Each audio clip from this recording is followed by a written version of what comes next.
The following message is transmitted at the request of local authorities.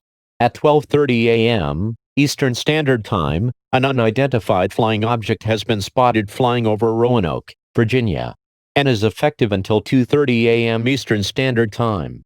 The unidentified flying object has been believed to have an advanced weapon system that could destroy the county and other homes around the area. If you are less than 50 miles away from the county, please lock all doors and windows and move into a basement or an interior room on the lowest floor of any building. If you cannot find a shelter, local authorities will locate you to an underground bunker.